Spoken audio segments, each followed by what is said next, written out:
नमस्कार दर्शकगण, मैं सरिता भारती फिर से स्वागत करती हूँ भगवद गीता के 6वें अध्याय में। इस अध्याय में भगवान श्री कृष्ण अर्जुन को मन के बारे में बताते हैं। भगवान श्री कृष्ण के मुताबिक मन नियंत्रित करके ही परमात्मा की प्राप्ति की जा सकती है। तो चलिए बढ़ते हैं 6वें अध्याय की तरफ। श्लोक 1। श्री भगवान ने कहा, जो पुरुष अपने कर्म फल के प्रति अनासक्त है और जो अपने कर्तव्य का पालन करता है वही सन्यासी और असली योगी है। वह नहीं जो न तो अग्नि जलाता है और न कर्म करता है। इसका तात्पर्य है, इस अध्याय में भगवान बताते हैं कि अष्टांग योग पद्धति मन तथा इंद्रियों को वश में करने का साधन है, किंतु इस कलयुग में सामान्य जनता के लिए इसे संपन्न कर पाना अत्यंत कठिन है। यद्यपि इस अध्याय में अष्टांग योग पद्धति की स्तुति की गई है, किंतु भगवान बल देते हैं कि कर्म योग या कृष्ण भावनामृत में कर्म करना इससे श्रेष्ठ है।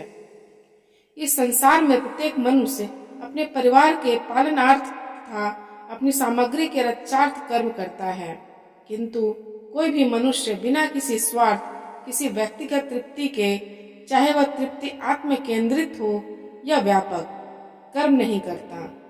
पूर्णता की कसौटी है कृष्ण भावनामृत में कर्म करना, कर्म के फलों का भोग करने के उद्देश्य से नहीं।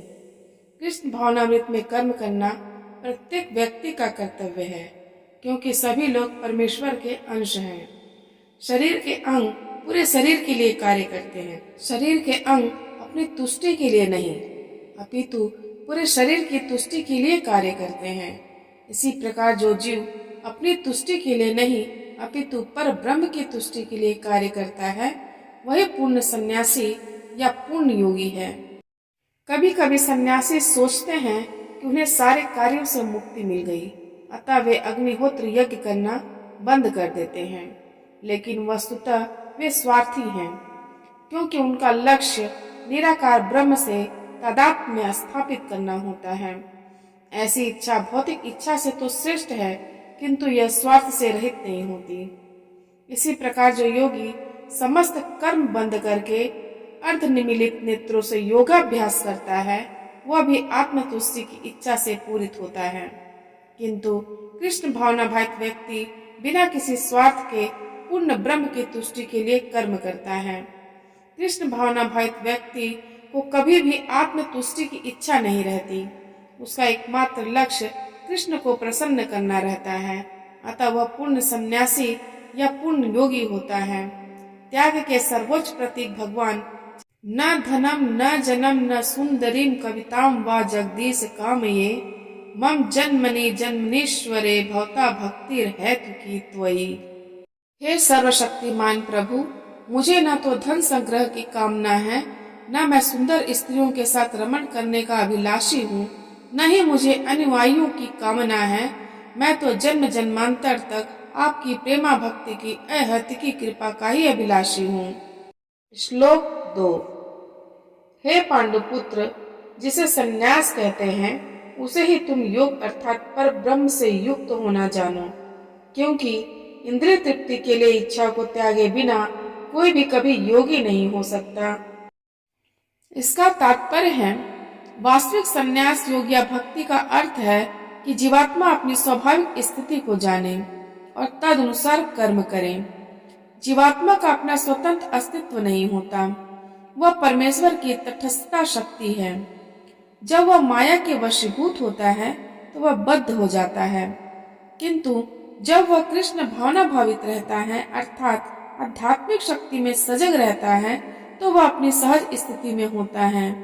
इस प्रकार जब मनुष्य पूर्ण ज्ञान में होता है तो वह समस्त इंद्रिय तृप्ति को त्याग देता है, अर्थात समस्त इंद्रिय तृप्ति के कार्यकलापों का परित्याग कर देता है। इसका अभ्यास योगी करते हैं जो इंद्रियों को भौतिक आसक्ति से रोकते हैं, किंतु कृष्ण भावना भावित व्यक्ति को तो ऐसी किसी भी वस्तु में अपनी इंद्रिय लगाने का अवसर ही नहीं मिलता जो कृष्ण के निमित्त न हो।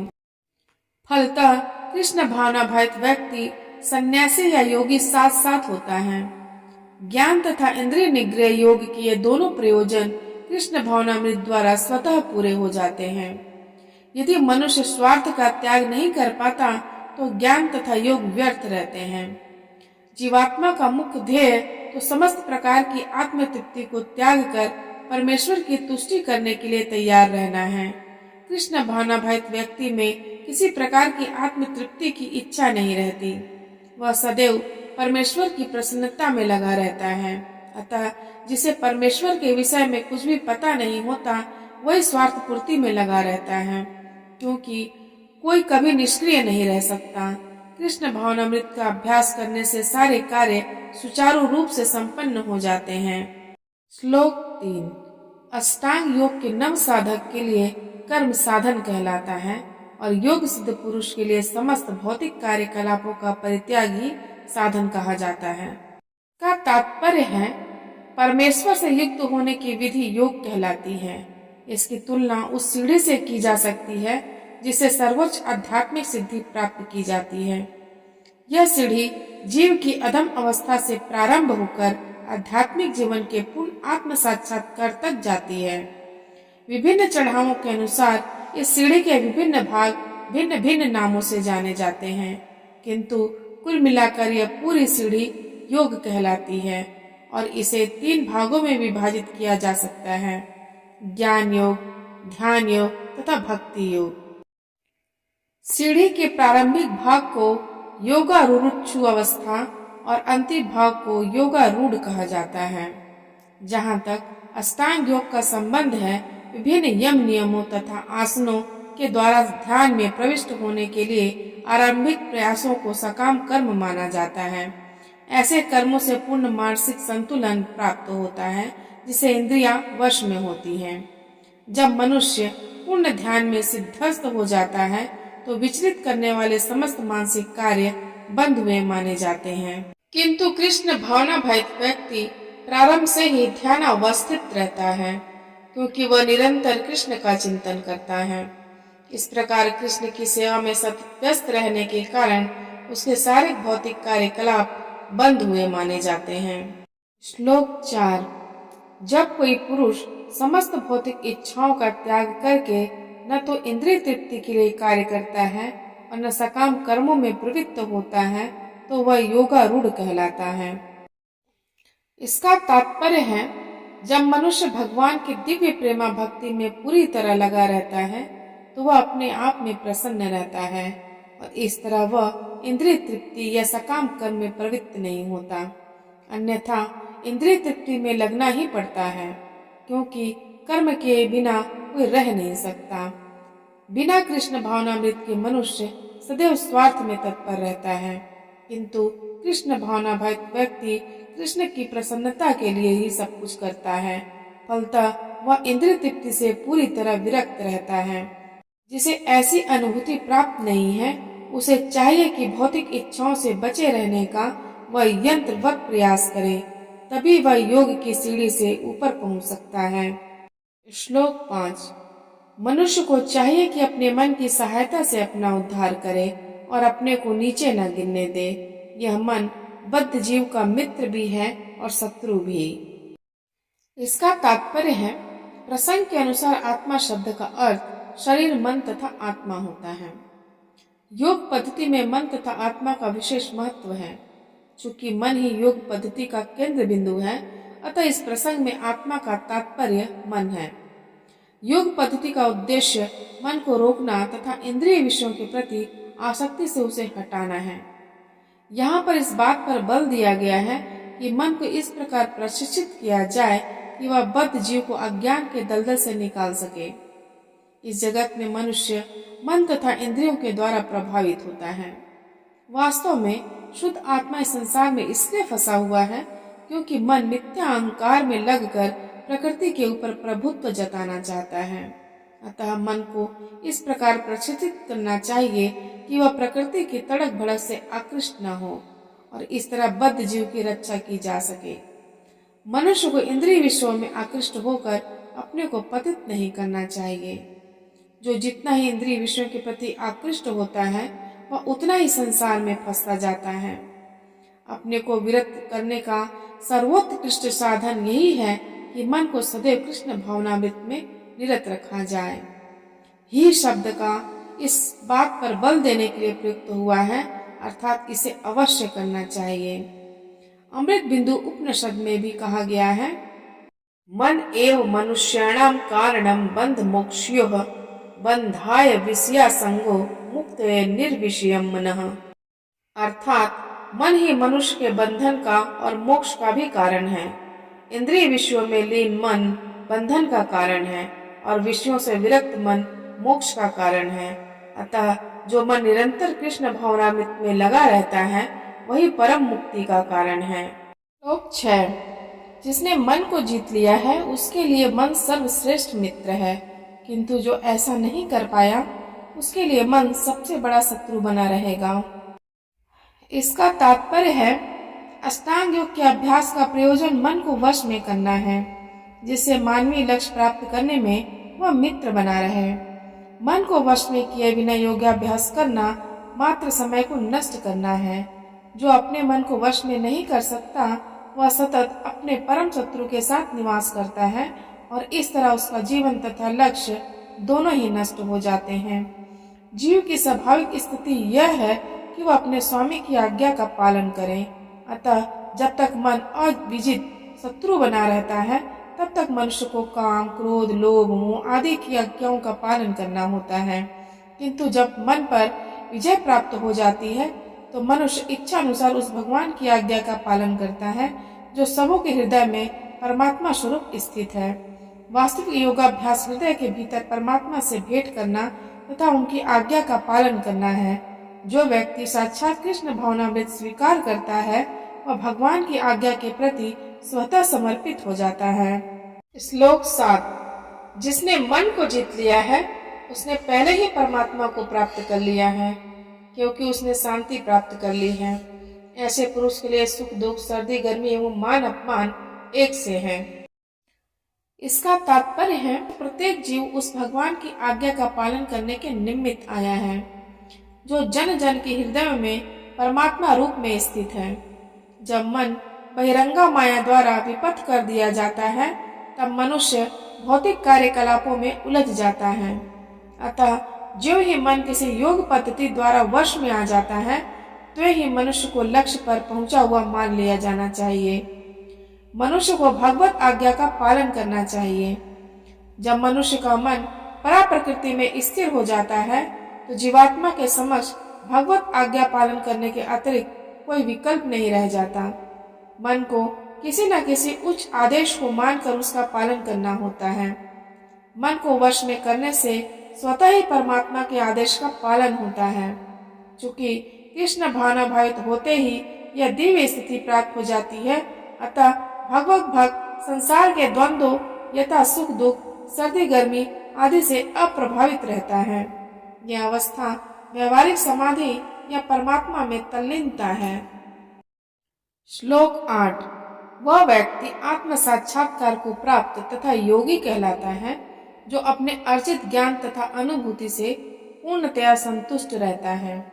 ऐसा व्यक्ति अध्यात्म को प्राप्त तथा जितेंद्रिय कहलाता है। वह सभी वस्तुओं को, चाहे वे कंकड़ हो, पत्थर हो या कि सोना, एक समान देखता है। इसका तात्पर्य है, परम सत्य की अनुभूति के बिना कोरा ज्ञान व्यर्थ होता है। भक्तिरसामृत सिंधु में कहा गया है, अतः श्री कृष्ण नामादि न भवेद ग्राह्य मिनेन्द्रियः सेवन मुखे ही जिव्यादो स्वमेव स्फूर्त्यदः। अर्थात कोई भी व्यक्ति अपने दूषित इंद्रियों के द्वारा श्री कृष्ण के नाम, रूप, गुण तथा उनकी लीलाओं की दिव्य प्रकृति को नहीं समझ सकता।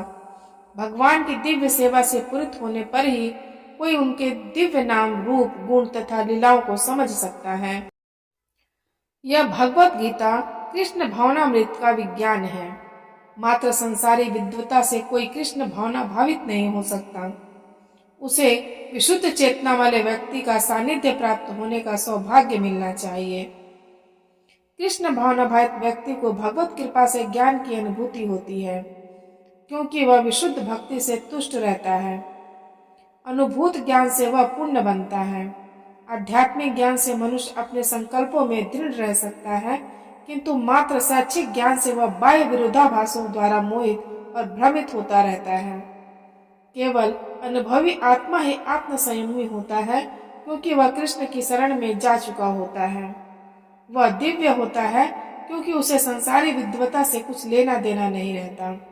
उसके लिए संसारी विद्वता तथा मनोधर्म जो अन्यों के लिए स्वर्ण के समान उत्तम होते हैं, कंकड़ों या पत्थरों से अधिक नहीं होते।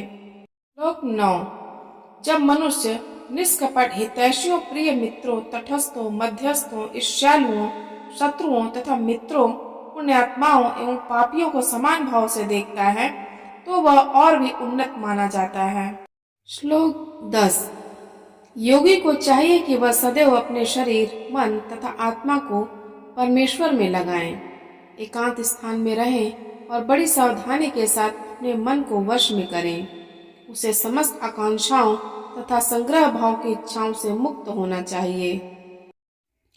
इसका तात्पर्य है कृष्ण की अनुभूति ब्रह्म, परमात्मा तथा श्री भगवान के विभिन्न रूपों में होती है। संक्षेप में कृष्ण भावनामृत का अर्थ है भगवान की दिव्य प्रेमा भक्ति में निरंतर प्रवृत्त रहना। किंतु जो लोग निराकार ब्रह्म अथवा अंतर्यामी परमात्मा के प्रति आसक्त होते हैं, वे भी आंशिक रूप से कृष्ण भावना भावित हैं, क्योंकि निराकार ब्रह्म कृष्ण की आध्यात्मिक किरण है और परमात्मा कृष्ण का सर्वव्यापी आंशिक विस्तार होता है। इस प्रकार निर्विशेषवादी तथा ध्यान योगी भी अपरोक्ष रूप से कृष्ण भावना भावित होते हैं। प्रत्यक्ष कृष्ण भावना भावित व्यक्ति सर्वोच्च योगी होता है, क्योंकि ऐसा भक्त जानता है कि ब्रह्म और परमात्मा क्या है। उसका परम सत्य विषय ज्ञान पूर्ण होता है, जबकि निर्विशेषवादी तथा ध्यान योगी अपूर्ण रूप से कृष्ण भावना भावित होते हैं। इतने पर भी सबों को अपने अपने कार्यों में निरंतर लगे रहने का आदेश दिया जाता है, जिससे वे देर सवेर परम सिद्धि प्राप्त कर सकें। योगी का पहला कर्तव्य है कि वह कृष्ण पर अपना ध्यान सदैव एकाग्र रखे। उसे सदैव कृष्ण का चिंतन करना चाहिए और एक क्षण के लिए भी उन्हें नहीं भुलाना चाहिए। परमेश्वर में मन की एकाग्रता ही समाधि कहलाती है। मन को एकाग्र करने के लिए सदैव एकांतवास करना चाहिए और बाहरी उपद्रवों से बचना चाहिए। योगी को चाहिए कि वह अनुकूल परिस्थितियों को ग्रहण करे और प्रतिकूल परिस्थितियों को त्याग दे, जिससे उसकी अनुभूति पर कोई प्रभाव न पड़े। पूर्ण संकल्प कर लेने पर उसे उन व्यर्थ की वस्तुओं के पीछे नहीं पड़ना चाहिए जो परिग्रह भाव में उसे फंसा ले। ये सारी सिद्धियां तथा सावधानियां तभी पूर्ण रूपेण कार्यान्वित हो सकती हैं जब मनुष्य प्रत्यक्षतः कृष्ण भावना भावित हो, क्योंकि साक्षात कृष्ण भावनामृत का अर्थ है आत्मोत्सर्ग, जिसमें संग्रह भाव के लिए लेश मात्र स्थान नहीं होता। श्री रूप गोस्वामी कृष्ण भावनामृत का लक्षण इस प्रकार देते हैं। अनासक्त्य विषयान् यथार्हमुपयुज्यतः निर्बन्धः कृष्ण संबंधे युक्तं वैराग्यमुच्यते। प्रापंचिकतया बुद्ध्या हरि संबंधी वस्तुनः मुमुक्षुभिः परित्यागो वैराग्यम फल्गु कथ्यते। अर्थात जब मनुष्य किसी वस्तु के प्रति आसक्त न रहते हुए कृष्ण से संबंधित हर वस्तु को स्वीकार कर लेता है, तभी वह परिग्रहत्व से ऊपर स्थित रहता है। दूसरी ओर जो व्यक्ति कृष्ण से संबंधित प्रत्येक वस्तु को बिना जाने त्याग देता है, उसका वैराग्य पूर्ण नहीं होता। कृष्ण भावना भावित व्यक्ति भली भांति जानता रहता है कि प्रत्येक वस्तु श्री कृष्ण की है। फलस्वरूप वह सभी प्रकार के परिग्रह भाव से मुक्त रहता है। इस प्रकार वह अपने लिए किसी भी वस्तु की लालसा नहीं करता। वह जानता है कि किस प्रकार कृष्ण भावनामृत के अनुरूप वस्तुओं को स्वीकार किया जाता है और कृष्ण भावनामृत के प्रतिकूल वस्तुओं का परित्याग कर दिया जाता है। वह सदैव भौतिक वस्तुओं से दूर रहता है, क्योंकि वह दिव्य होता है और कृष्ण भावनामृत से रहित व्यक्तियों से किसी प्रकार का सरोकार न रखने के कारण सदा अकेला रहता है। अतः कृष्ण भावनामृत में रहने वाला व्यक्ति पूर्ण योगी होता है।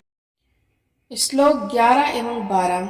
योगाभ्यास के लिए योगी एकांत स्थान में जाकर भूमि पर कुशा बिछा दे और फिर उसे मृग छाला से ढके तथा ऊपर से मुलायम वस्त्र बिछा दे।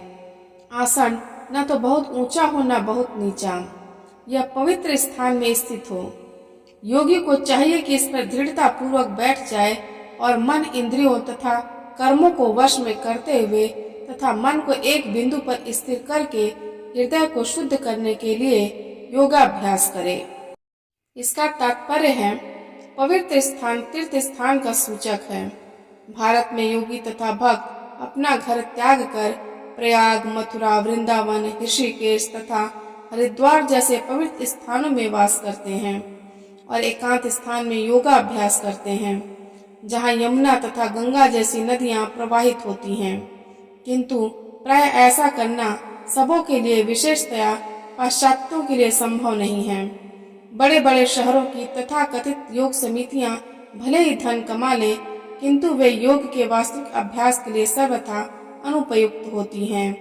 जिसका मन विचलित है और जो आत्म संयमी नहीं है, वह ध्यान का अभ्यास नहीं कर सकता।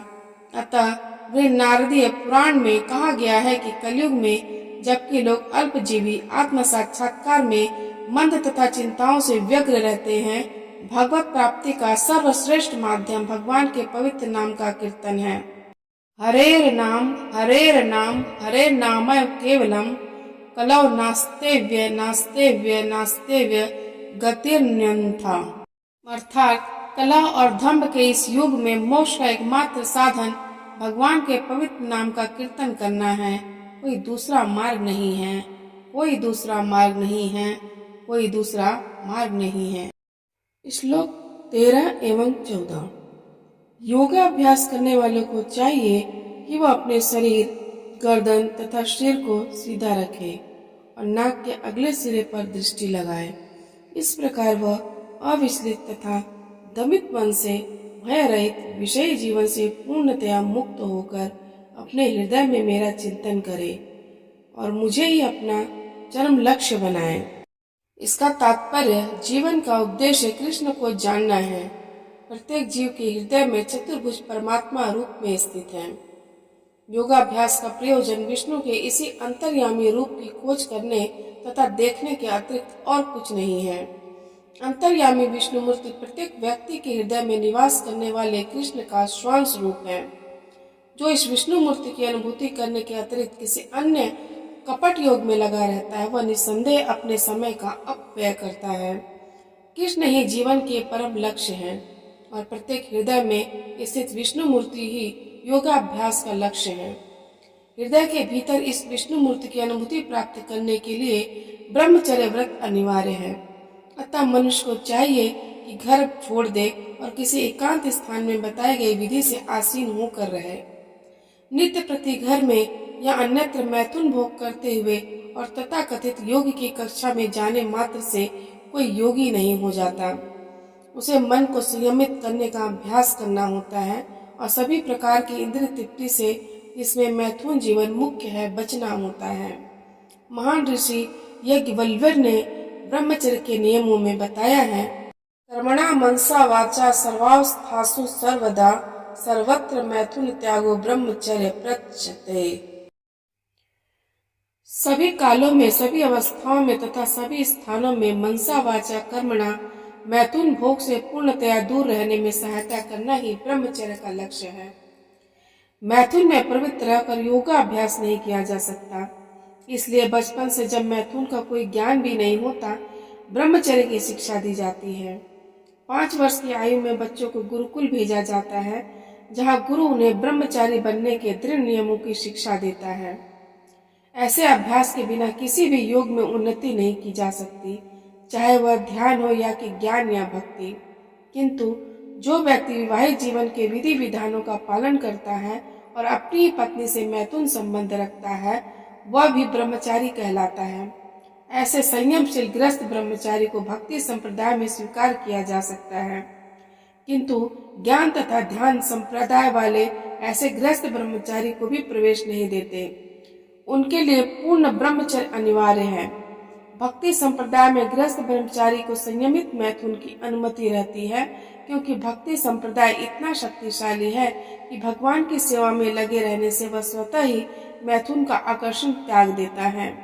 भगवत गीता में कहा गया है, विषया विनिवर्तन्ते निराहारस्य देहिनः रसवर्जम रसोऽप्यस्य परम दृष्ट्वा निवर्तते। जहाँ अन्यों को विषय भोग से दूर रहने के लिए बाध्य किया जाता है, वहीं भगवत सास्वादन के कारण इंद्रिय तृप्ति से स्वतः विरक्त हो जाता है। भक्त को छोड़कर अन्य किसी को इस विगत भी पूर्ण कृष्ण भावना भावित हुए बिना मनुष्य निर्भय नहीं हो सकता। बद्ध जीव अपनी विकृत स्मृति अथवा कृष्ण के साथ अपने शाश्वत संबंध की स्मृति के कारण भयभीत रहता है।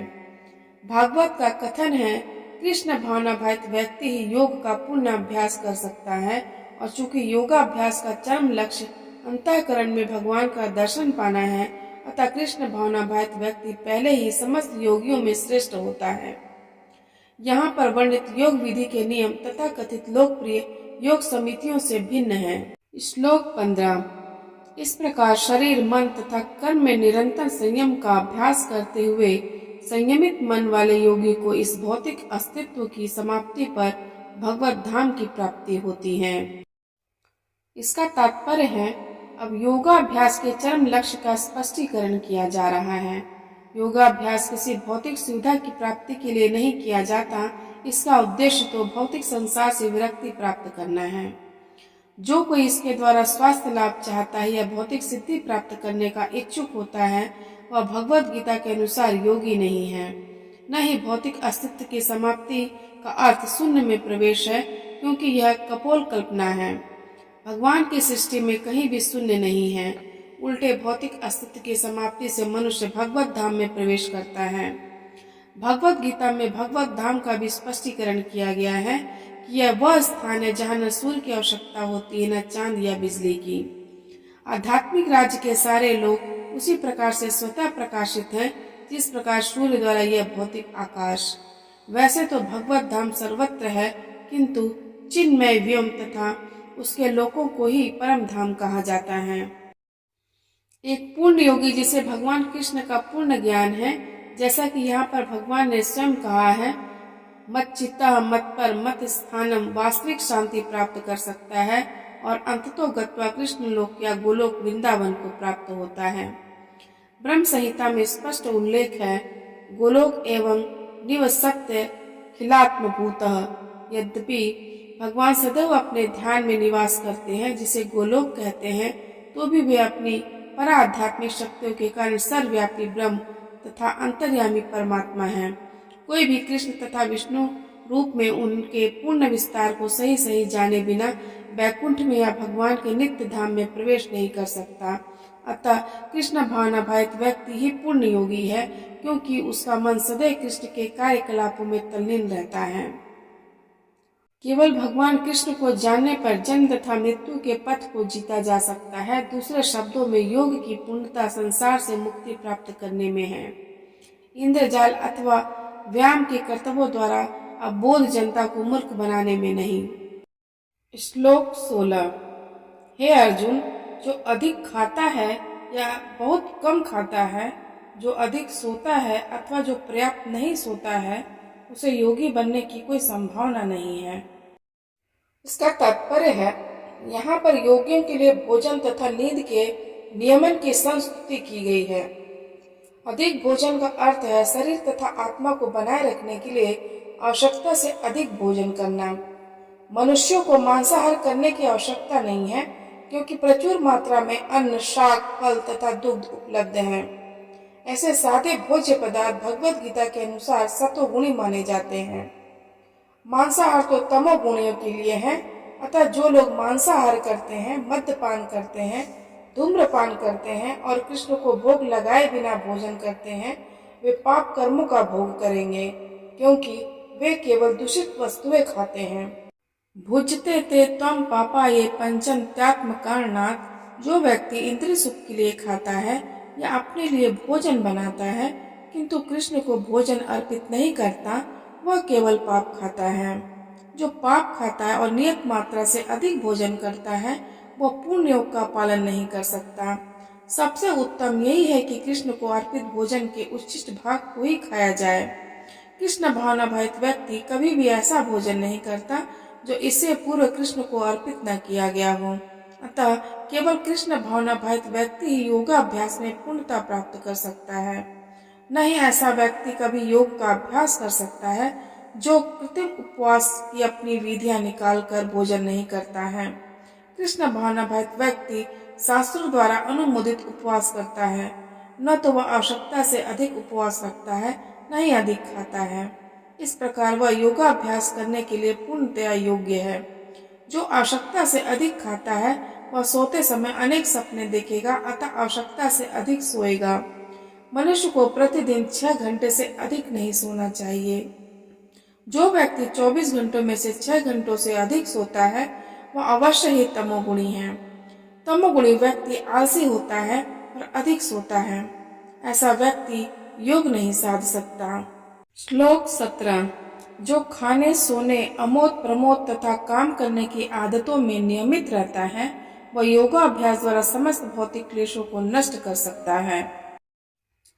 इसका तात्पर्य है खाने, सोने, रक्षा करने तथा मैथुन करने में जो व्यक्ति की आवश्यकताएं हैं, अति करने से योगाभ्यास की प्रगति रुक जाती है। जहाँ तक खाने का प्रश्न है, इसे तो प्रसादम या पवित्रीकृत भोजन के रूप में नियमित बनाया जा सकता है। भगवत गीता के अनुसार भगवान कृष्ण को शाक, फूल, फल, अन्न, दूध आदि भेंट किए जाते हैं। इस प्रकार एक कृष्ण भावना भावित व्यक्ति को ऐसा भोजन न करने का स्वतः प्रशिक्षण प्राप्त रहता है जो मनुष्य के खाने योग्य नहीं होता या कि सतोगुणी नहीं होता। जहाँ तक सोने का प्रश्न है, कृष्ण भावना भावित व्यक्ति कृष्ण भावनामृत में कर्म करने में निरंतर सतर्क रहता है, अतः निद्रा में वह व्यर्थ समय नहीं गंवाता। अव्यर्थ कालत्वम। कृष्ण भावना भावित व्यक्ति अपना 1 मिनट का समय भी भगवान की सेवा के बिना नहीं बिताना चाहता, अतः वह कम से कम सोता है। इसके आदर्श श्री रूप गोस्वामी हैं, जो कृष्ण की सेवा में निरंतर लगे रहते और दिन भर में 2 घंटे से अधिक नहीं सोते थे और कभी कभी तो उतना भी नहीं सोते थे। ठाकुर हरिदास तो अपनी माला में 3 लाख नामों का जप के बिना न तो प्रसाद ग्रहण करते थे और न सोते ही थे। जहाँ तक कार्य का प्रश्न है, कृष्ण भावना भावित व्यक्ति ऐसा कोई भी कार्य नहीं करता जो कृष्ण से संबंधित न हो। इस प्रकार उसका कार्य सदैव नियमित रहता है और इंद्रिय तृप्ति से अदोषित। चूंकि कृष्ण भावना भावित व्यक्ति के लिए इंद्रिय तृप्ति का प्रश्न ही नहीं उठता, अतः उसे तनिक भी भौतिक अवकाश नहीं मिलता।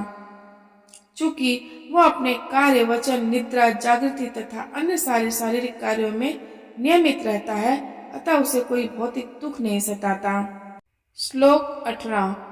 जब योगी योगाभ्यास द्वारा अपने मानसिक कार्यकलापों को वश में कर लेता है और अध्यात्म में स्थित हो जाता है, अर्थात समस्त भौतिक इच्छाओं से रहित हो जाता है, तब वह योग में सुस्थिर कहा जाता है। इसका तात्पर्य है साधारण मनुष्य की तुलना में योगी के कार्यों में यह विशेषता होती है कि वह समस्त भौतिक इच्छाओं से मुक्त रहता है, जिनमें मैथुन प्रमुख है।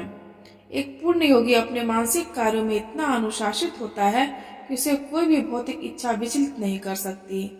यह सिद्ध अवस्था कृष्ण भावना भावित व्यक्तियों द्वारा स्वतः प्राप्त हो जाती है, जैसा कि श्रीमद् भागवत में कहा गया है, स वै मन कृष्ण पदार विंदोर वंचासी वैकुंठ गुणानुवर्णने करो हरेर मंदिर मार्जाना दिशु श्रुति चक्राच्युत सत्थोदयो मुकुंद लिंगालय दर्शने दृश्यो तब्दृज्ञात स्पर्शे असंगमम घृणं च तत्पाद सरोज शौर्भे श्रीमत्तुल्यस्य रसनाम तदर्पिते पादौ हरे चित पदानुसर्पणे शिरो ऋषिकेश पदाभिवंदने कामं च दासे न तु कामय्या यथोत्तम श्लोक जनाश्रिया हरति है।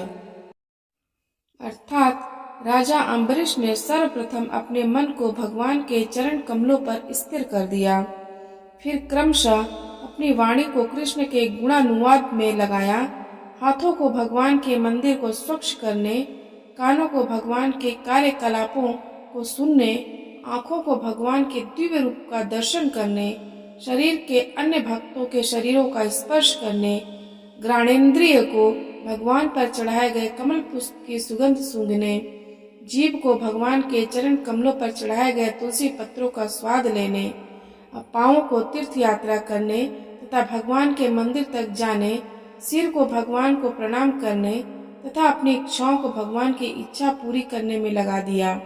ऐसे सारे दिव्य कार्य शुद्ध भक्त के सर्वथा अनुरूप हैं।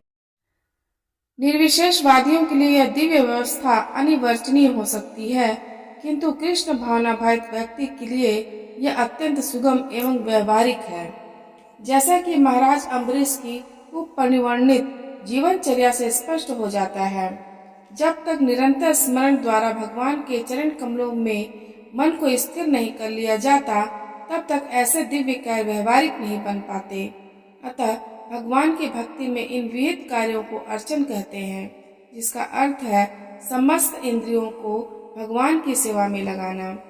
इंद्रियों तथा मन को कुछ न कुछ कार्य चाहिए, कोरा निग्रह व्यवहारिक नहीं है। अतः सामान्य लोगों के लिए, विशेषकर जो लोग संन्यास आश्रम में नहीं हैं, ऊपर वर्णित इंद्रियों तथा मन का दिव्य कार्य ही दिव्य सफलता की सही विधि है, जिसे भगवद गीता में युक्त कहा गया है।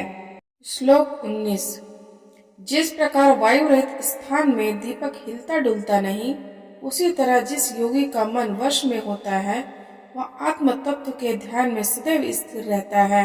इसका तात्पर्य है कृष्ण भावना भावित व्यक्ति अपने आराध्य देव के चिंतन में उसी प्रकार अविचलित रहता है, जिस प्रकार वायु रहित स्थान में एक दीपक रहता है। श्लोक 20, 21, 22 एवं 23।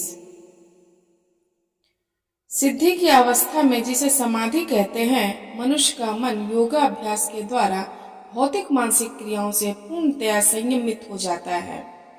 इस सिद्धि की विशेषता यह है कि मनुष्य शुद्ध मन से अपने को देख सकता है और अपने आप में आनंद उठा सकता है।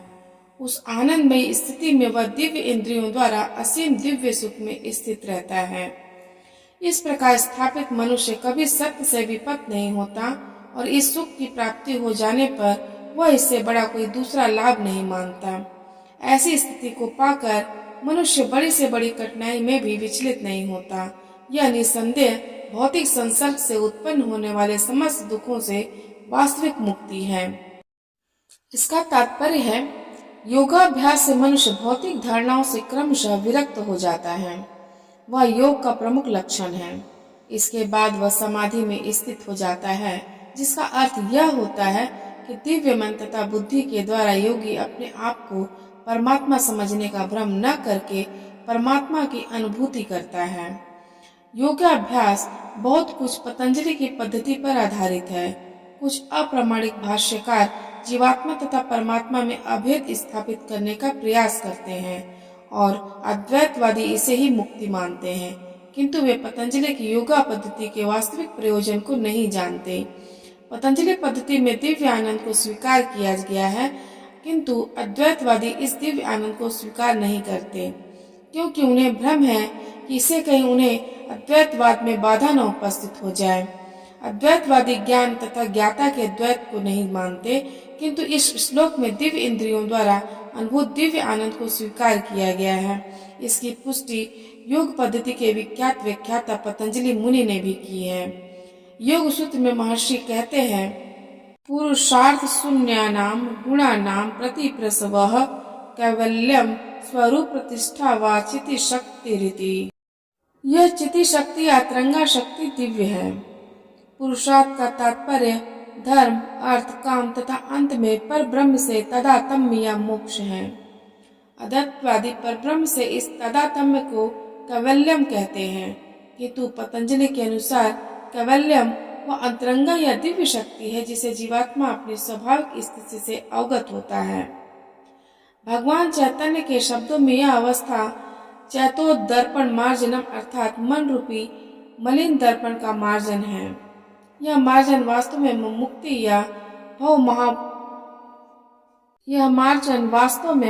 या भव महादावग्नि निर्वापणम है। प्रारंभिक निर्वाण सिद्धांत भी इसी नियम के समान है। भागवत में इसे स्वरूपेण व्यवस्थिति ही कहा गया है।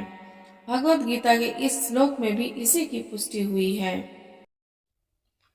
निर्वाण के बाद आध्यात्मिक कार्यकलापों की या भगवत भक्ति की अभिव्यक्ति होती है, जिसे कृष्ण भावनामृत कहते हैं। भागवत के शब्दों में स्वरूपेण व्यवस्थिति जीवात्मा का वास्तविक जीवन यही है। भौतिक दूषण से आध्यात्मिक जीवन की कलमश युक्त होने की अवस्था माया है। इस भौतिक दूषण से मुक्ति का अभिप्राय जीवात्मा की मूल दिव्य स्थिति का विनाश नहीं है। पतंजलि भी इसकी पुष्टि इन शब्दों में करते हैं, कैवल्यम स्वरूप प्रतिष्ठा व चिति शक्ति रीति। यह चिति शक्ति या दिव्य आनंद ही वास्तविक जीवन है। इसका अनुमोदन वेदांत सूत्र में इस प्रकार हुआ है, आनंदमय अभ्यासात, यह चिति शक्ति ही योग का परम लक्ष्य है और भक्ति योग द्वारा इसे सरलता से प्राप्त किया जाता है। भक्ति योग का विस्तृत विवरण 7वें अध्याय में किया जाएगा। इस अध्याय में वर्णित योग पद्धति के अनुसार समाधियां 2 प्रकार की होती हैं, संप्रज्ञात तथा असंप्रज्ञात समाधियां। जब मनुष्य विभिन्न दार्शनिक शोधों के द्वारा दिव्य स्थिति को प्राप्त होता है तो यह कहा जाता है कि उसे संप्रज्ञात समाधि प्राप्त हुई है। असंप्रज्ञात समाधि में संसारी आनंद से कोई संबंध नहीं रहता, क्योंकि इसमें मनुष्य इंद्रियों से प्राप्त होने वाले सभी प्रकार के सुखों से परे हो जाता है। एक बार इस दिव्य स्थिति को प्राप्त कर लेने पर योगी कभी उससे डिगता नहीं। जब तक योगी इस स्थिति को प्राप्त नहीं कर लेता तब तक वह असफल रहता है। आजकल के तथाकथित योगाभ्यास में विभिन्न इंद्रिय सुख सम्मिलित हैं, जो योग के सर्वथा विपरीत है। योगी होकर यदि कोई मैथुन तथा मादक द्रव्य सेवन में अनुरक्त होता है तो यह उपहासजनक है। यहाँ तक कि जो योगी योग की सिद्धियों के प्रति आकृष्ट रहते हैं वे भी योग में आरूढ़ नहीं कहा जा सकते। यदि योगी जन योग की अनुषंगिक वास्तुओं के प्रति आकृष्ट है तो उसे सिद्ध अवस्था को प्राप्त हुआ नहीं कहा जा सकता, जैसा कि इस श्लोक में कहा गया है। अतः जो व्यक्ति आसनों के प्रदर्शन या सिद्धियों के चक्कर में रहते हैं उन्हें यह समझ लेना चाहिए कि इस प्रकार से योग का मुख्य उद्देश्य ही समाप्त हो जाता है। इस युग में योग की सर्वोत्तम पद्धति कृष्ण भावनामृत है, जो निराशा उत्पन्न करने वाली नहीं है। एक कृष्ण भावना भरित व्यक्ति अपने धर्म में इतना सुखी रहता है कि उसे किसी अन्य सुख की आकांक्षा नहीं रह जाती। इस दंभ प्रधान युग में हठ योग, ध्यान योग तथा ज्ञान योग का अभ्यास करते हुए अनेक अवरोध आ सकते हैं, किंतु कर्म योग या भक्ति योग के पालन में ऐसी समस्या सामने नहीं आती। जब तक यह शरीर रहता है तब तक शरीर की आवश्यकताओं आहार, निद्रा, भय तथा मैथुन को पूरा करना होता है, किंतु जो व्यक्ति शुद्ध भक्ति योग में अथवा कृष्ण भावनामृत में स्थित होता है वह शरीर की आवश्यकताओं की पूर्ति करते समय इंद्रियों को उत्तेजित नहीं करता। प्रत्युत वह घाटे के सौदे का सर्वोत्तम उपयोग करके जीवन की न्यूनतम आवश्यकताओं को स्वीकार करता है और कृष्ण भावनामृत में दिव्य सुख भोगता है। वह दुर्घटनाओं, रोगों, अभावों और यहाँ तक कि अपने प्रियजनों की मृत्यु जैसी आपातकालीन घटनाओं के प्रति भी निरपेक्ष रहता है, किंतु कृष्ण भावनामृत या भक्ति योग संबंधी अपने कर्मों को पूरा करने में वह सदैव सचेष्ट रहता है। दुर्घटनाएं उसे कर्तव्य पथ से विचलित नहीं कर पाती, जैसा कि भगवत गीता में कहा गया है, आगमा पाइनो अनित्या स्थान स्थिति इच्छस्व भारत। वह इन प्रासंगिक घटनाओं को सहता है क्योंकि यह भली भांति जानता है कि ये घटनाएं ऐसे ही आती जाती रहती हैं और इनसे उसके कर्तव्य पर कोई प्रभाव नहीं पड़ता। इस प्रकार वह योगाभ्यास में परम सिद्धि प्राप्त करता है। श्लोक 24। मनुष्य को चाहिए कि संकल्प तथा श्रद्धा के साथ योगाभ्यास में लगे और पथ से विचलित न हो। उसे चाहिए कि मनोधर्म से उत्पन्न समस्त इच्छाओं को निरपवाद रूप से त्याग दे और इस प्रकार मन के द्वारा सभी ओर से इंद्रियों को वश में करें। इसका तात्पर्य है योगाभ्यास करने वालों को दृढ़ संकल्प होना चाहिए और उसे चाहिए कि बिना विचलित हुए धैर्य पूर्वक अभ्यास करे। अंत में उसकी सफलता निश्चित है। उसे यह सोचकर बड़े ही धैर्य से इस मार्ग का अनुसरण करना चाहिए और यदि सफलता मिलने में विलंब हो रहा हो तो निरुत्साहित नहीं होना चाहिए। ऐसे दृढ़ अभ्यासी की सफलता सुनिश्चित है। भक्ति योग के संबंध में रूप गोस्वामी का कथन है, उत्साहानिश्चयार धैर्य ततत कर्म प्रवर्तनात् संगत्यागत सतो वृत्ति षड्भिर्भक्ति है प्रसिद्ध्यति। अर्थात मनुष्य पूर्ण हार्दिक उत्साह, धैर्य तथा संकल्प के साथ भक्ति योग का पूर्ण रूपेण पालन भक्त के साथ रहकर निर्धारित कर्मों के करने तथा सत्य कार्यों में पूर्णतया लगे रहने से कर सकता है। जहाँ तक संकल्प की बात है, मनुष्य को चाहिए कि उस गौरैया का आदर्श ग्रहण करे जिसके सारे अंडे समुद्र की लहरों में मग्न हो गए थे। कहते हैं कि गौरैया ने समुद्र तट पर अंडे दिए, किंतु विशाल समुद्र उन्हें अपनी लहरों में समेट ले गया।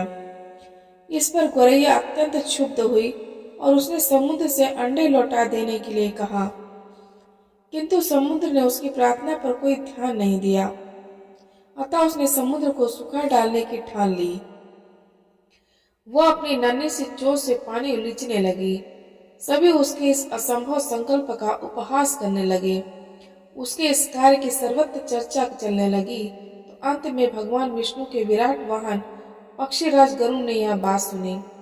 उन्हें अपनी इस नन्ही पक्षी पर दया आई और वे गौरैया से मिलने आए। गरुड़ उस नन्ही गौरैया के निश्चय से बहुत प्रसन्न हुए और उन्होंने उसकी सहायता करने का वचन दिया। गरुड़ ने तुरंत समुद्र से कहा कि वह उसके अंडे लौटा दे, नहीं तो उसे स्वयं आगे आना पड़ेगा। इससे समुद्र भयभीत हुआ और उसने अंडे लौटा दिए। उस गौरैया गरुड़ की कृपा से सुखी हो गई। इसी प्रकार योग, विशेषतया कृष्ण भावनामृत में भक्ति योग अत्यंत दुष्कर प्रतीत हो सकता है, किंतु जो कोई संकल्प के साथ नियमों का पालन करता है, भगवान निश्चित रूप से उसकी सहायता करते हैं, क्योंकि जो अपनी सहायता आप करते हैं, भगवान उनकी सहायता करते हैं। श्लोक 25।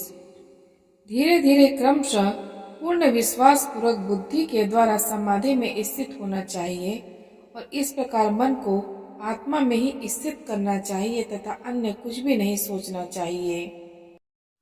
इसका तात्पर्य है, समुचित विश्वास तथा बुद्धि के द्वारा मनुष्य को धीरे धीरे सारे इंद्रिय कर्म करने बंद कर देना चाहिए। यह प्रत्याहार कहलाता है। मन को विश्वास, ध्यान तथा इंद्रिय निवृत्ति द्वारा वश में करते हुए समाधि में स्थिर करना चाहिए। उस समय देहात्म बुद्धि में अनुरक्त होने की कोई संभावना नहीं रह जाती। दूसरे शब्दों में, जब तक इस शरीर का अस्तित्व है तब तक मनुष्य पदार्थ में लगा रहता है, किंतु उसे इंद्रिय तृप्ति के विषय में नहीं सोचना चाहिए। उसे परमात्मा के आनंद के अतिरिक्त किसी अन्य आनंद का चिंतन नहीं करना चाहिए। कृष्ण भावनामृत का अभ्यास करने से यह अवस्था सहज ही प्राप्त की जा सकती है। श्लोक 26। मन अपनी चंचलता तथा अस्थिरता के कारण जहाँ कहीं भी विचरण करता हो, मनुष्य को चाहिए कि उसे वहां से खींचे और अपने वश में लाए। इसका तात्पर्य है, मन स्वभाव से चंचल और अस्थिर है, किंतु स्वरूप सिद्ध योगी को मन को वश में लाना होता है। उस पर मन का अधिकार नहीं होना चाहिए। जो मन को वश में रखता है वह गोस्वामी या स्वामी कहलाता है, और जो मन के वशीभूत होता है वह गोदास अर्थात इंद्रियों का सेवक कहलाता है। गोस्वामी इंद्रिय सुख के मानस से विज्ञ होता है। दिव्य इंद्रिय सुख वह है जिसमें इंद्रियां ऋषिकेश अर्थात इंद्रियों के स्वामी भगवान कृष्ण की सेवा में लगी रहती हैं। शुद्ध इंद्रियों के द्वारा कृष्ण की सेवा ही कृष्ण चेतना या कृष्ण भावनामृत कहलाती है। इंद्रियों को पूर्ण वश में लाने की यही विधि है। इससे भी बढ़कर बात यह है कि योगाभ्यास की परम सिद्धि भी है। श्लोक 27। जिस योगी का मन मुझ में स्थिर रहता है वह निश्चय ही दिव्य सुख की सर्वोच्च सिद्धि प्राप्त करता है। वह रजोगुण से परे हो जाता है। वह परमात्मा के साथ अपनी गुणात्मक एकता को समझता है और इस प्रकार अपने समस्त विगत कर्मों के फल से निवृत्त हो जाता है। इसका तात्पर्य है, ब्रह्मभूत वह अवस्था है जिसमें भौतिक कलमश से मुक्त होकर भगवान की दिव्य सेवा में स्थित हुआ जाता है। मन भक्ति लपते पराम। जब तक मनुष्य का मन भगवान के चरण कमलों में स्थिर नहीं हो जाता, तब तक कोई ब्रह्म रूप में नहीं रह सकता। स वै मनः कृष्ण पदारविंदयोः। भगवान की दिव्य प्रेमा भक्ति में निरंतर प्रवृत्त रहना या कृष्ण भावनामृत में रहना वस्तुतः रजोगुण तथा भौतिक कलमश से मुक्त होना है। श्लोक 28। इस प्रकार योगाभ्यास में निरंतर लगा रहकर आत्म संयमी योगी समस्त भौतिक कलमश से मुक्त हो जाता है और भगवान की दिव्य प्रेमा भक्ति में परम सुख प्राप्त करता है। इसका तात्पर्य है, आत्म साक्षात्कार का अर्थ है भगवान के संबंध में अपनी स्वाभाविक स्थिति को जानना। जीव भगवान का अंश है और उसकी स्थिति भगवान की दिव्य सेवा करते रहना है। ब्रह्म के साथ यह दिव्य सानिध्य ही ब्रह्म संस्पर्श कहलाता है। श्लोक 29। वास्तविक योगी समस्त जीवों में मुझको तथा मुझ में समस्त जीवों को देखता है। निसंदेह स्वरूप सिद्ध व्यक्ति मुझ परमेश्वर को सर्वत्र देखता है। इसका तात्पर्य है, कृष्ण भावना भावित योगी पूर्ण दृष्टा होता है, क्योंकि वह पर ब्रह्म कृष्ण को हर प्राणी के हृदय में परमात्मा रूप में स्थित देखता है। ईश्वर सर्वभूतानां हृदेषु अर्जुन तिष्ठति। अपने परमात्मा रूप में भगवान एक कुत्ते तथा एक ब्राह्मण दोनों के हृदय में स्थित होते हैं। पूर्ण योगी जानता है कि भगवान नित्य रूप में दिव्य हैं और कुत्ते या ब्राह्मण में स्थित होने से भी भौतिक रूप से प्रभावित नहीं होते। यही भगवान की परम निरपेक्षता है। यद्यपि जीवात्मा भी एक एक हृदय में विद्यमान है, किंतु वह एक साथ समस्त हृदयों में नहीं है। आत्मा तथा परमात्मा का यही अंतर है। जो वास्तविक रूप से योगाभ्यास करने वाला नहीं है, वह इसे स्पष्ट रूप में नहीं देखता। एक कृष्ण भावना भावित व्यक्ति कृष्ण को आस्तिक तथा नास्तिक दोनों में देख सकता है। स्मृति में इसकी पुष्टि इस प्रकार हुई है, आतत्वाच मातृत्वाच आत्मा ही परमो हरिः। भगवान सभी प्राणियों का स्रोत होने के कारण माता और पालनकर्ता के समान है। जिस प्रकार माता अपने समस्त पुत्रों के प्रति समभाव रखती है, उसी प्रकार परम पिता भी रखता है। फलस्वरूप परमात्मा प्रत्येक जीव में निवास करता है। बाह्य रूप से भी प्रत्येक जीव भगवान की शक्ति में स्थित है। जैसा कि 7वें अध्याय में बताया गया है, भगवान की दो मुख्य शक्तियां हैं, परा तथा अपरा। जीव परा शक्ति का अंश होते हुए भी अपरा शक्ति से बद्ध है। जीव सदा ही भगवान की शक्ति में स्थित है। प्रत्येक जीव किसी न किसी प्रकार भगवान में ही स्थित रहता है। योगी समदर्शी है, क्योंकि वह देखता है कि सारे जीव अपने अपने कर्म फल के अनुसार विभिन्न स्थितियों में रहकर भगवान के दास होते हैं। अपराशक्ति में जीव भौतिक इंद्रियों का दास रहता है, जबकि पराशक्ति में वह साक्षात परमेश्वर का दास रहता है। इस प्रकार प्रत्येक अवस्था में जीव ईश्वर का दास है। कृष्ण भावना भावित व्यक्ति में यह समदृष्टि पूर्ण होती है। श्लोक 30। जो मुझे सर्वत्र देखता है और सब कुछ मुझ में देखता है, उसके लिए न तो मैं कभी अदृश्य होता हूँ और न वह मेरे लिए अदृश्य होता है। इसका तात्पर्य है, कृष्ण भावना भावित व्यक्ति भगवान कृष्ण को सर्वत्र देखता है और सारी वस्तुओं को कृष्ण में देखता है। ऐसा व्यक्ति भले ही प्रकृति की पृथक पृथक अभिव्यक्तियों को देखता प्रतीत हो, किंतु वह प्रत्येक दशा में इस कृष्ण भावनामृत से अवगत रहता है कि प्रत्येक वस्तु कृष्ण की शक्ति की अभिव्यक्ति है। कृष्ण भावनामृत का मूल सिद्धांत ही यह है कि कृष्ण के बिना कोई अस्तित्व नहीं है और कृष्ण ही सर्वेश्वर है। कृष्ण भावनामृत कृष्ण प्रेम का विकास है, ऐसी स्थिति जो भौतिक मोक्ष से भी परे है। आत्म साक्षात्कार के ऊपर कृष्ण भावनामृत की इस अवस्था में भक्त कृष्ण से इस अर्थ में एक रूप हो जाता है कि उसके लिए कृष्ण ही सब कुछ हो जाते हैं और भक्त प्रेममय कृष्ण से पूरित हो उठता है। तब भगवान तथा भक्त के बीच अंतरंग संबंध स्थापित हो जाता है। उस अवस्था में जीव को विनष्ट नहीं किया जा सकता और न भगवान भक्त की दृष्टि से ओझल होते हैं। कृष्ण में तादात्म्य में होना आध्यात्मिक लय है। भक्त कभी भी ऐसी विपदा नहीं उठाता। ब्रह्म संहिता में कहा गया है, प्रेमांजन चक्षुरित भक्ति विलोचनेन संतः सदैव हृदेषु विलोकयन्ति यम श्याम सुंदर चिंत गुण स्वरूपम गोविंद मादि पुरुषम तमहम भजामि। अर्थात मैं आदि भगवान गोविंद की पूजा करता हूँ, जिनका दर्शन भक्तगण प्रेम रूपी अंजन लगे नेत्रों से करते हैं। वे भक्त के हृदय में स्थित श्याम सुंदर रूप में देखे जाते हैं। इस अवस्था में न तो भगवान कृष्ण अपने भक्त की दृष्टि से ओझल होते हैं और न भक्त ही उनकी दृष्टि से ओझल हो पाते हैं। यही बात योगी के लिए भी सत्य है, क्योंकि वह अपने हृदय के भीतर परमात्मा रूप में भगवान का दर्शन करता रहता है। ऐसा योगी शुद्ध भक्त बन जाता है और अपने अंदर भगवान को देखे बिना एक क्षण भी नहीं रह सकता। श्लोक 31।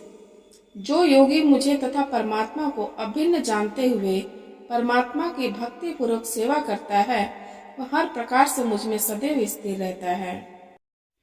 इसका तात्पर्य है, जो योगी परमात्मा का ध्यान करता है, वह अपने अंतःकरण में चतुर्भुज विष्णु का दर्शन कृष्ण के पूर्ण रूप में शंख, चक्र, गदा तथा कमल पुष्प धारण किए करता है।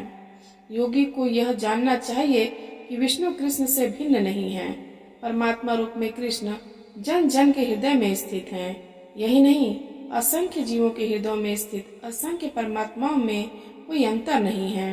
न ही कृष्ण की दिव्य प्रेम भक्ति में निरंतर व्यस्त व्यक्ति तथा परमात्मा के ध्यान में निरत एक पूर्ण योगी के बीच कोई अंतर है।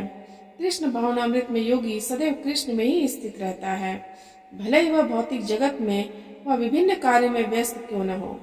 इसकी पुष्टि श्री रूप गोस्वामी कृत भक्ति रसामृत सिंधु में हुई है। निखिला स्ववस्थासु जीवन मुक्त स उच्यते। कृष्ण भावनामृत में रत रहने वाला भागवत भक्त स्वतः मुक्त हो जाता है। नारद पंचरात्र में इसकी पुष्टि इस प्रकार हुई है। दिक्कालाग्न वच्चने कृष्णो चेतो विधाय च तन्मयो भवति क्षिप्रम जीवो ब्रह्माणि योजयेत्। देश काल से अतीत तथा सर्वव्यापी श्री कृष्ण के दिव्य रूप में ध्यान एकाग्र करने से मनुष्य कृष्ण के चिंतन में तन्मय हो जाता है और तब उनके दिव्य सानिध्य की सुखी अवस्था को प्राप्त होता है। योगाभ्यास में समाधि की सर्वोच्च अवस्था कृष्ण भावनामृत है। केवल इस ज्ञान से कि कृष्ण प्रत्येक जन के हृदय में परमात्मा रूप में उपस्थित है, योगी निर्दोष हो जाता है। वेदों से भगवान की इस अचिंत्य शक्ति की पुष्टि इस प्रकार होती है। एको अपि सन बहुधा यो अभावति। यद्यपि भगवान एक है, किंतु वह जितने सारे हृदय हैं उनमें उपस्थित रहता है। इसी प्रकार स्मृति शास्त्र का कथन है, एक एव परो विष्णुः सर्वव्यापी न संशयः ऐश्वर्याद रूप में कम च सूर्यवत बहुधेयते। अर्थात विष्णु एक हैं, फिर भी वे सर्वव्यापी हैं। एक रूप होते हुए भी अपनी अचिंत्य शक्ति से सर्वत्र उपस्थित रहते हैं। जिस प्रकार सूर्य एक ही समय अनेक स्थानों में दिखता है। श्लोक 32। हे अर्जुन, वह पूर्ण योगी है जो अपनी तुलना से समस्त प्राणियों की उनके सुखों तथा दुखों में वास्तविक समानता का दर्शन करता है। तात्पर्य है, कृष्ण भावनाभावित व्यक्ति पूर्ण योगी होता है। वह अपने व्यक्तिगत अनुभव से प्रत्येक प्राणी के सुख तथा दुख से अवगत होता है। जीव के दुख का कारण ईश्वर से अपने संबंध का विस्मरण होना है। सुख का कारण कृष्ण को मनुष्यों के समस्त कार्यों का परम भोक्ता, समस्त भूमि तथा लोकों का स्वामी एवं समस्त जीवों का परम हितैषी मित्र समझना है। पूर्ण योगी यह जानता है कि भौतिक प्रकृति के गुणों से प्रभावित बद्ध जीव कृष्ण से अपने संबंध को भूल जाने के कारण 3 प्रकार के भौतिक तापों को भोगता है, और चूंकि कृष्ण भावनाभावित व्यक्ति सुखी होता है, इसलिए वह कृष्ण ज्ञान को सर्वत्र वितरित कर देना चाहता है। चूंकि पूर्ण योगी कृष्ण भावनाभावित बनने के महत्व को घोषित करता चलता है, अतः वह विश्व का सर्वश्रेष्ठ उपकारी एवं भगवान का प्रियतम सेवक है। न च तस्मान मनुष्येषु कश्चिन्न में प्रियकृतमः। दूसरे शब्दों में भगवत भक्त सदैव जीवों के कल्याण को देखता है और इस तरह वह प्रत्येक प्राणी का सखा होता है। वह सर्वश्रेष्ठ योगी है, क्योंकि वह स्वांतः सुखाय सिद्धि नहीं चाहता, अपितु अन्यों के लिए भी चाहता है। वह अपने मित्र जीवों से द्वेष नहीं करता। यही है वह अंतर जो एक भगवत भक्त तथा आत्मोन्नति में भी रुचि रखने वाले योगी में होता है। जो योगी पूर्ण रूप से ध्यान धरने के लिए एकांत स्थान में चला जाता है, वह उतना पूर्ण नहीं होता जितना कि वह भक्त जो प्रत्येक व्यक्ति को कृष्ण भावना भवित बनाने का प्रयास करता रहता है। श्लोक 33। अर्जुन ने कहा, हे मधुसूदन, आपने जिस योग पद्धति का संक्षेप में वर्णन किया है वह मेरे लिए अव्यवहारिक तथा असहनीय है, क्योंकि मन चंचल तथा अस्थिर है। इसका तात्पर्य है भगवान कृष्ण ने अर्जुन के लिए शुचोदेश्य से लेकर योगी परमो मतः तक जिस योग पद्धति का वर्णन किया है उसे अर्जुन अपनी असमर्थता के कारण अस्वीकार कर रहा है। इस कलयुग में सामान्य व्यक्ति के लिए यह संभव नहीं है कि वह अपना घर छोड़कर किसी पर्वत या जंगल में एकांत स्थान में जाकर योगाभ्यास करे। आधुनिक युग की विशेषता है अल्पकालिक जीवन के लिए घोर संघर्ष। लोग सरल व्यवहारिक साधनों से भी आत्म साक्षात्कार के लिए उत्सुक या गंभीर नहीं है, तो फिर इस कठिन योग पद्धति के विषय में क्या कहा जा सकता है, जो जीवन शैली, आसन विधि, स्थान के चयन तथा भौतिक व्यवस्थाओं से विरक्ति का नियमन करती है। व्यवहारिक व्यक्ति के रूप में अर्जुन ने सोचा कि इस योग पद्धति का पालन असंभव है। भले ही वह कई बातों में इस पद्धति पर खरा उतरता था। वह राजवंशी था और उसमें अनेक सद्गुण थे। वह महान योद्धा था, वह दीर्घायु था और सबसे बड़ी बात तो यह कि वह भगवान श्री कृष्ण का घनिष्ठ मित्र था। 5000 वर्ष पूर्व अर्जुन को हमसे अधिक सुविधाएं प्राप्त थी, तो भी उसने इस योग पद्धति को स्वीकार करने से मना कर दिया। वास्तव में इतिहास में कोई ऐसा प्रलेख प्राप्त नहीं है जिसे यह ज्ञात हो सके कि उसने कभी योगा अभ्यास किया हो। अतः इस पद्धति को इस कलयुग के लिए सर्वथा दुष्कर समझना चाहिए। कतिपय विरले व्यक्तियों के लिए यह पद्धति सुगम हो सकती है, किंतु सामान्य जनों के लिए असंभव प्रस्ताव है। यदि 5000 वर्ष पूर्व ऐसा था तो आधुनिक समय के लिए क्या कहना। जो लोग विभिन्न तथाकथित स्कूलों तथा समितियों के द्वारा इस योग पद्धति का अनुकरण कर रहे हैं, भले ही संतोषजनक प्रतीत होता हो, किंतु वे सचमुच ही अपना समय गंवा रहे हैं। वे अपने अभिष्ट लक्ष्य के प्रति सर्वथा अज्ञानी हैं। श्लोक 34। हे कृष्ण, चूंकि मन चंचल, उच्छृंखल, हठीला तथा अत्यंत बलवान है, अतः मुझे इसे वश में करना वायु को वश में करने से भी अधिक कठिन लगता है। इसका तात्पर्य है मन इतना बलवान तथा दुराग्रही है कि कभी कभी यह बुद्धि का उल्लंघन कर देता है, यद्यपि उसे बुद्धि के अधीन माना जाता है। इस व्यवहार जगत में जहाँ मनुष्य को अनेक विरोधी तत्वों से संघर्ष करना होता है, उसके लिए मन को वश में कर पाना अत्यंत कठिन हो जाता है। कृत्रिम रूप में मनुष्य अपने मित्र तथा शत्रु दोनों के प्रति मानसिक संतुलन स्थापित कर सकता है, किंतु अंतिम रूप में कोई संसारी पुरुष ऐसा नहीं कर पाता, क्योंकि ऐसा कर पाना वेगवान वायु को वश में करने से भी कठिन है।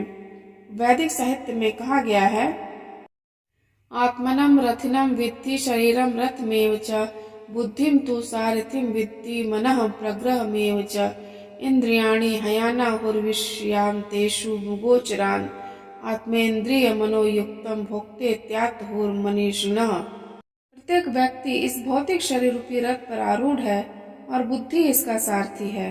मन लगाम है तथा इंद्रिया घोड़े हैं। इस प्रकार मन तथा इंद्रियों की संगति से आत्मा सुख या दुख का भोगता है, ऐसा बड़े बड़े चिंतकों का कहना है।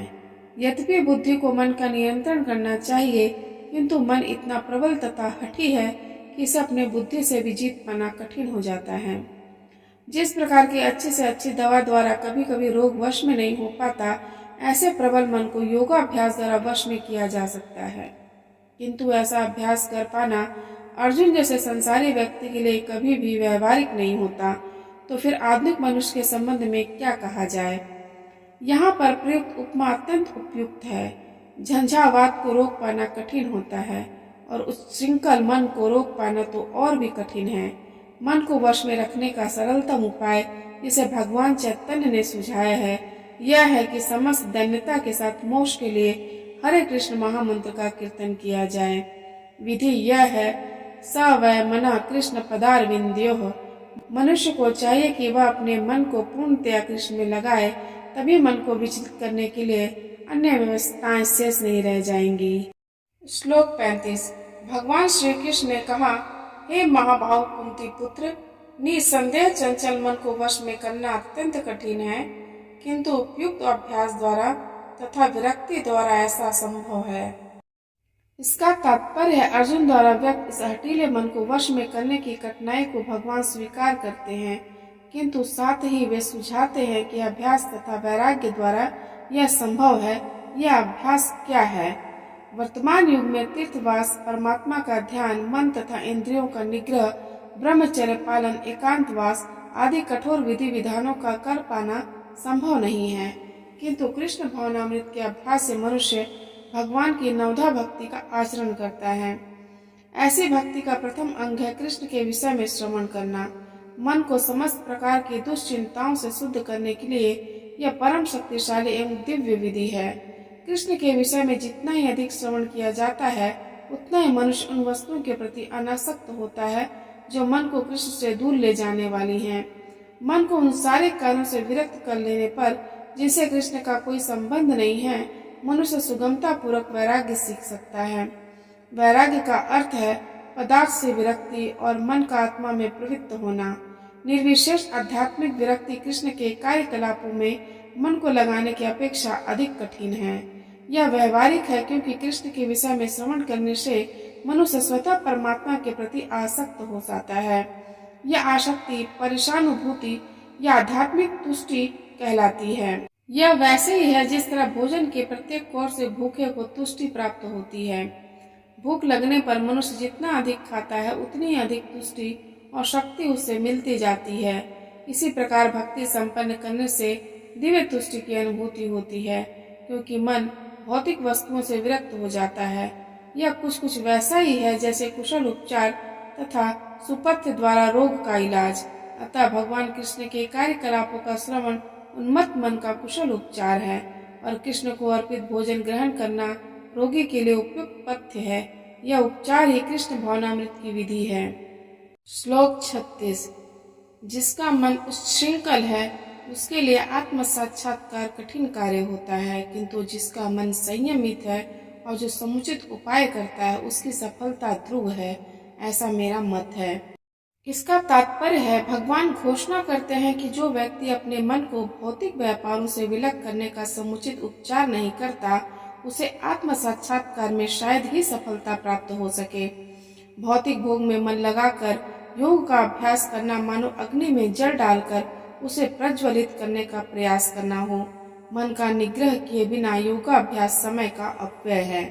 योग का ऐसा प्रदर्शन भले ही भौतिक दृष्टि से लाभप्रद हो, किंतु जहाँ तक आत्म साक्षात्कार का प्रश्न है, यह सब व्यर्थ है। अतः मनुष्य को चाहिए कि भगवान की दिव्य प्रेमा भक्ति में निरंतर मन को लगाकर उसे वश में करे। कृष्ण भावनामृत में प्रवृत्त हुए बिना मन को स्थिर कर पाना असंभव है। कृष्ण भावनाभावित व्यक्ति बिना किसी अतिरिक्त प्रयास के ही योगाभ्यास का फल सरलता से प्राप्त कर लेता है, किंतु योगाभ्यास करने वालों को कृष्ण भावना भावित हुए बिना सफलता नहीं मिल पाती। श्लोक 37। अर्जुन ने कहा, हे कृष्ण, उस असफल योगी की गति क्या है जो प्रारंभ में श्रद्धा पूर्वक आत्म साक्षात्कार की विधि ग्रहण करता है, किंतु बाद में भौतिकता के कारण उसे विचलित हो जाता है और योग सिद्धि को प्राप्त नहीं कर पाता। इसका तात्पर्य है, भगवत गीता में आत्म साक्षात्कार का योग मार्ग का वर्णन है। आत्म साक्षात्कार का मूलभूत नियम यह है कि जीवात्मा यह भौतिक शरीर नहीं है, अपितु इससे भिन्न है, और उसका सुख शाश्वत जीवन, आनंद तथा ज्ञान में निहित है। ये शरीर तथा मन दोनों से परे है। आत्म साक्षात्कार की खोज ज्ञान द्वारा की जाती है। इसके लिए अष्टांग विधि या भक्ति योग का अभ्यास करना होता है। इनमें से प्रत्येक विधि में जीव को अपनी स्वाभाविक स्थिति, भगवान से अपने संबंध का, उन कार्यों की अनुभूति प्राप्त करनी होती है जिनके द्वारा वह टूटी हुई श्रृंखला को जोड़ सके और कृष्ण भावनामृत की सर्वोच्च सिद्ध अवस्था प्राप्त कर सके। इन तीनों विधियों में से किसी एक का भी पालन करके मनुष्य देर सवेर अपने चरम लक्ष्य को प्राप्त होता है। भगवान ने द्वितीय अध्याय में इस पर बल दिया है कि दिव्य मार्ग में थोड़े से प्रयास से भी मोक्ष की महती आशा है।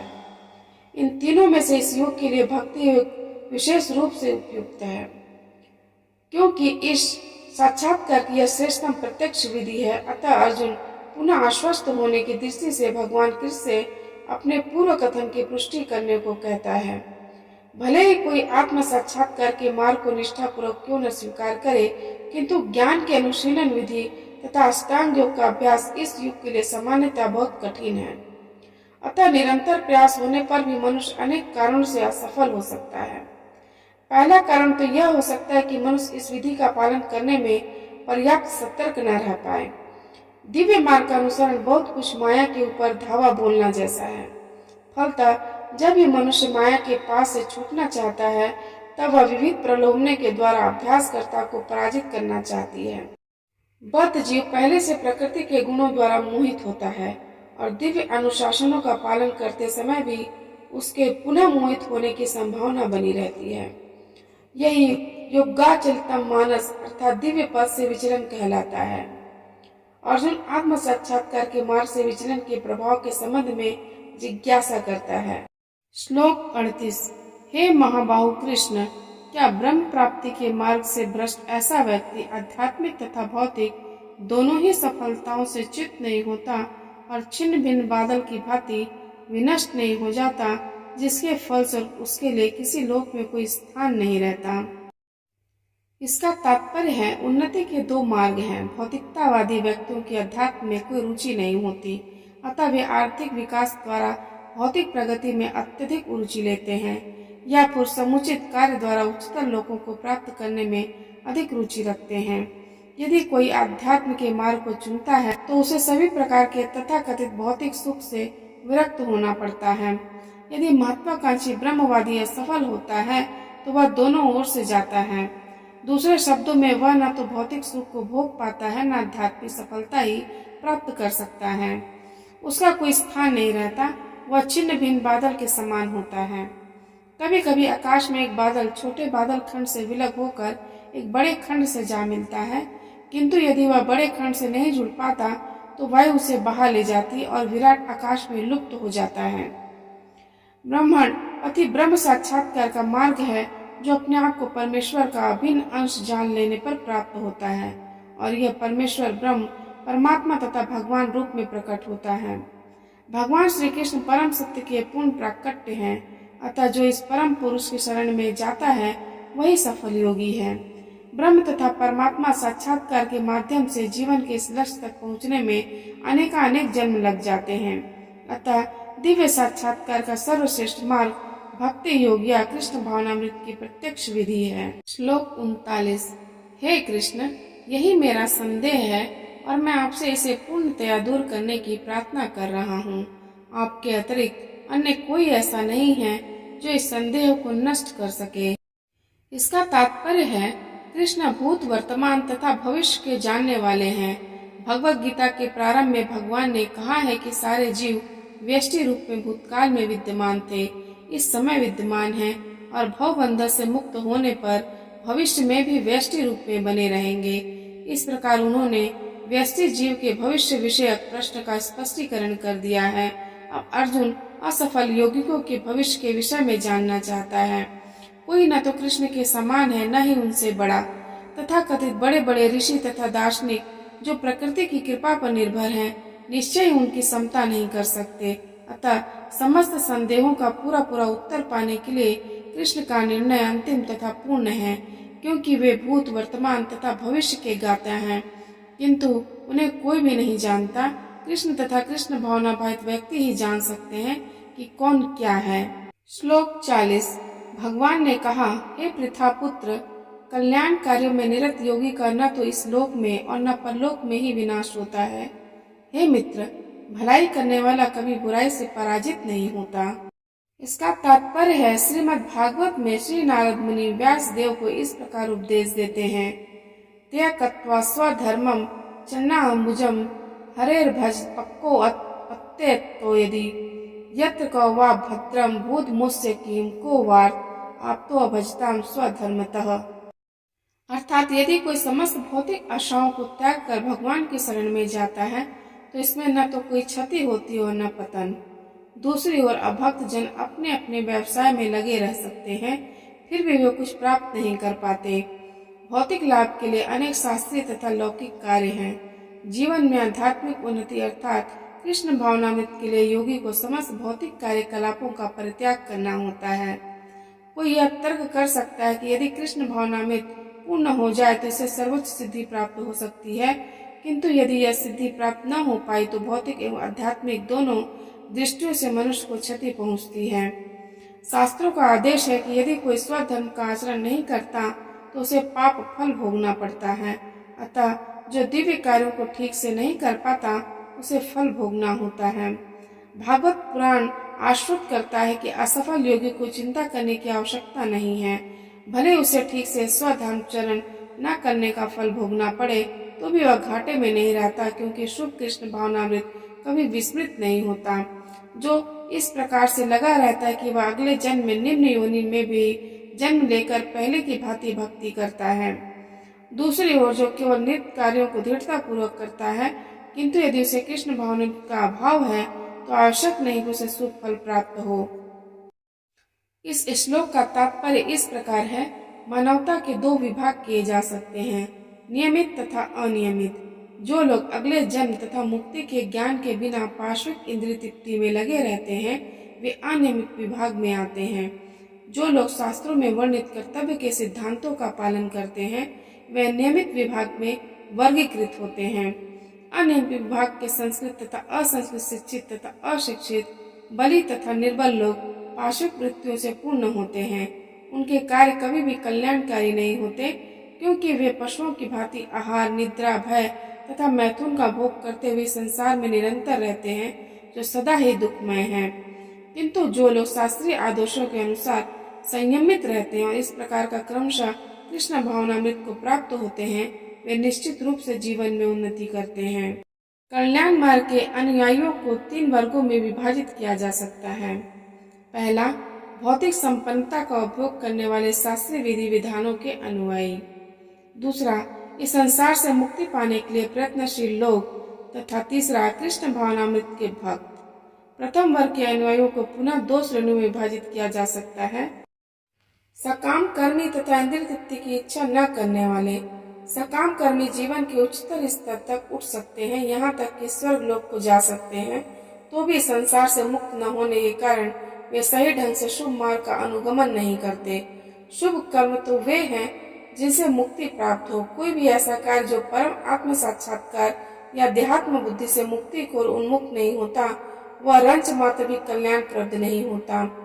कृष्ण भावनामृत संबंधी कार्य ही एकमात्र शुभ कार्य है, और जो भी कृष्ण भावनामृत के मार्ग पर प्रगति करने के उद्देश्य से स्वेच्छा से समस्त शारीरिक असुविधाओं को स्वीकार करता है वही घोर तपस्या द्वारा पूर्ण योगी कहलाता है। चूँकि अष्टांग योग पद्धति कृष्ण भावनामृत की चरम अनुभूति के लिए होती है, अतः यह पद्धति भी कल्याणप्रद है।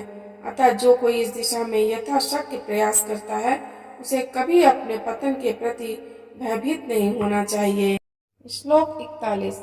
असफल योगी पवित्रात्माओं के लोकों में अनेकानेक वर्षों तक भोग करने के बाद या तो सदाचारी पुरुषों के परिवार में या कि धनवानों के कुल में जन्म लेता है। इसका तात्पर्य है असफल योगियों की 2 श्रेणियां हैं। एक वे जो बहुत थोड़ी उन्नति के बाद ही भ्रष्ट होते हैं, दूसरे वे जो दीर्घ काल तक योगाभ्यास के बाद भ्रष्ट होते हैं। जो योगी अल्पकालिक अभ्यास के बाद भ्रष्ट होता है वह स्वर्ग लोक को जाता है, जहाँ केवल पुण्यात्माओं को प्रविष्ट होने दिया जाता है। वहाँ पर दीर्घ काल तक रहने के बाद उसे पुनः इस लोक में भेजा जाता है, जिससे वह किसी सदाचारी ब्राह्मण वैष्णव के कुल में या धनवान वणिक के कुल में जन्म ले सके। योगाभ्यास का वास्तविक उद्देश्य कृष्ण भावनामृत की सर्वोच्च सिद्धि प्राप्त करना है, जैसा कि इस अध्याय के अंतिम श्लोक में बताया गया है। किंतु जो इतने अध्यायवासी नहीं होते और जो भौतिक प्रलोभने के कारण असफल हो जाते हैं उन्हें अपनी भौतिक इच्छाओं की पूर्ति करने की अनुमति दी जाती है। तत्पश्चात उन्हें सदाचारी या धनवान परिवारों में संपन्न जीवन बिताने का अवसर प्रदान किया जाता है। ऐसे परिवारों में जन्म लेने वाले इन सुविधाओं का लाभ उठाते हुए अपने आप को पूर्ण कृष्ण भावनामृत तक ऊपर ले जाते हैं। श्लोक 42। अथवा वह ऐसे योगियों के कुल में जन्म लेता है जो अति बुद्धिमान है। निश्चय है इस संसार में ऐसा जन्म दुर्लभ है। तात्पर्य है यहाँ पर योगियों के बुद्धिमान कुल में जन्म लेने की प्रशंसा की गई है, क्योंकि ऐसे कुल में उत्पन्न बालक को प्रारंभ से ही आध्यात्मिक प्रोत्साहन प्राप्त होता है। विशेषतः आचार्यों या गोस्वामियों के कुल में ऐसी परिस्थिति है। ऐसे कुल अत्यंत विद्वान होते हैं और परंपरा तथा प्रशिक्षण के कारण श्रद्धावान होते हैं। इस प्रकार वे गुरु बनते हैं। भारत में ऐसे अनेक आचार्य कुल हैं, किंतु अब वे अपर्याप्त विद्या तथा प्रशिक्षण के कारण पतनशील हो चुके हैं। भगवत कृपा से अभी भी कुछ ऐसे परिवार हैं जिनमें पीढ़ी दर पीढ़ी योगियों को प्रश्रय मिलता है। ऐसे परिवारों में जन्म लेना सचमुच ही अत्यंत सौभाग्य की बात है। श्लोक 43।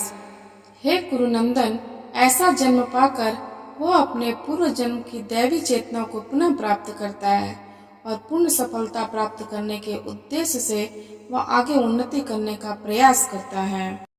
इसका तात्पर्य है राजा भरत, जिन्हें तीसरे जन्म में उत्तम ब्राह्मण कुल में जन्म मिला, पूर्व दिव्य चेतना की पुनः प्राप्ति के लिए उत्तम जन्म के उदाहरण स्वरूप हैं।